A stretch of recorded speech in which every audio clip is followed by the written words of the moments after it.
My name is Carol Weimer, Clinical Assistant Professor in the Department of Speech, Language, and Hearing Sciences at the University of Arizona.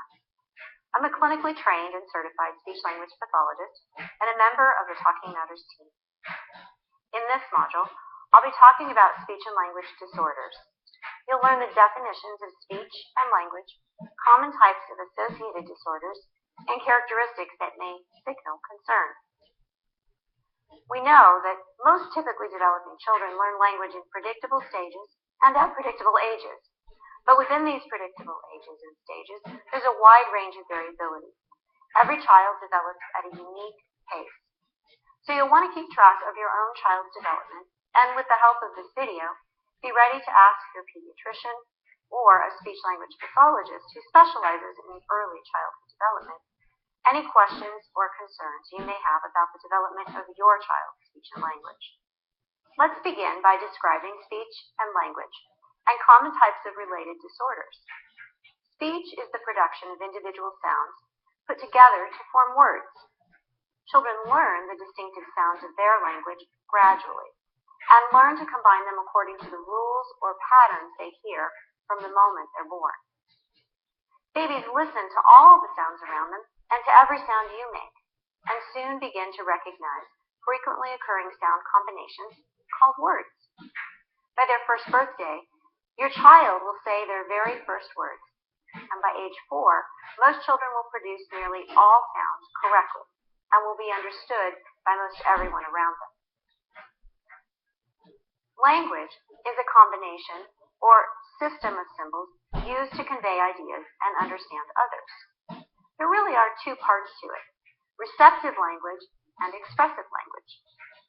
Receptive language represents what we understand, while expressive language represents what we can say or express in words, phrases, and sentences. Speech and language disorders may occur separately or together.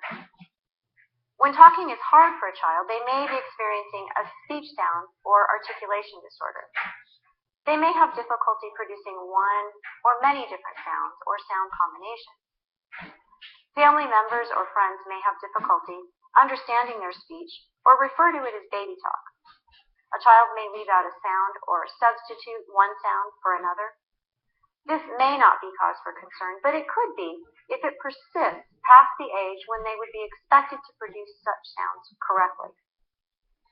Other children who have difficulty may repeat sounds or words or phrases when they speak, or they may have a hard time getting the words out and take long pauses between their words.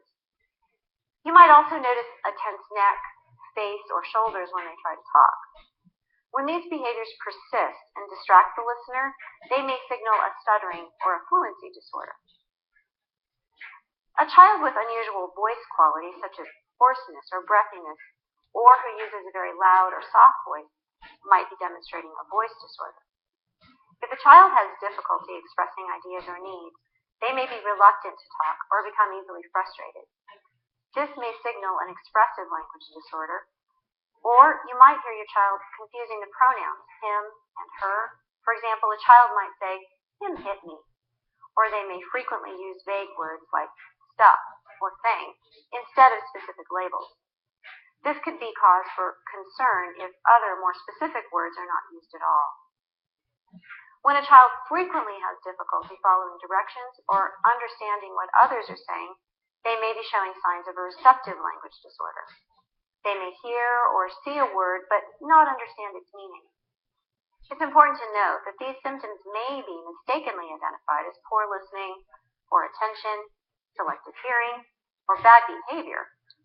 But children with speech and language difficulties often express their frustration by communicating through physical aggression or other disruptive behavior that may lead to poor relationships with peers or siblings or reluctance to attend school.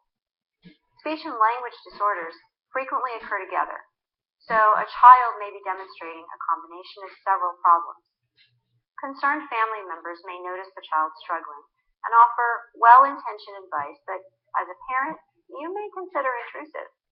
But if you sense something is different about your child's speech or language development, and others have shared concerns, it's probably time to seek help identifying whether or not a disorder is present.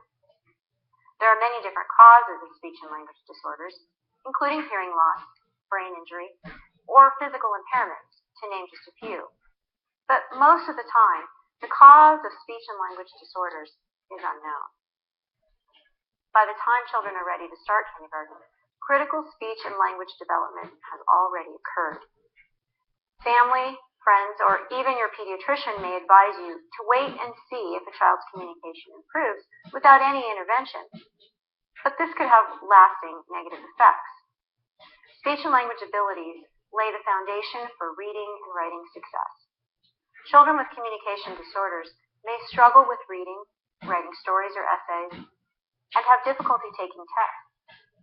This can have a lasting impact on attitudes about school and participation in lifelong learning. Communication skills are critical for normal, productive life. Left untreated, a communication disorder can have a lifelong effect on social development, interpersonal relationships, the ability to learn, and on ultimate independence. Some of the characteristics or red flags commonly associated with speech and language disorders that I've briefly mentioned here may be short-lived and may signify only a fleeting developmental blip. But if they persist or worsen, they could indicate difficulties that require professional evaluation and intervention. Early intervention has been shown to have a significant impact on a child's speech and language development. It improves their ability to communicate, interact with others, and improves social and emotional development. So, when you have concerns, to ensure that your child is correctly assessed, it is important to receive a thorough evaluation by a certified speech-language pathologist.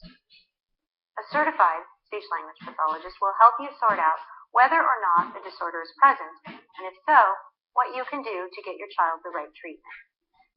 Evaluation and therapy services for preschool children, ages 3 through 5, are provided free of charge through the public school systems. These services, available through a federal law called the Individuals with Disabilities Education Act, or IDEA, also make available early intervention for children birth to 5 and services for school-age children as well. If you are concerned about your child's speech and language development, please click on the Learn More section of this module for a link to resources that will put you in touch with a speech-language pathologist in your area. Also on our website are answers to frequently asked questions about how children develop speech and language. However, if you have questions or concerns that aren't answered there, please call us. Call us on the talk line listed on this webpage. And remember, take time to talk to your children every day about the things that matter to you and to them, because talking matters. Thank you for watching.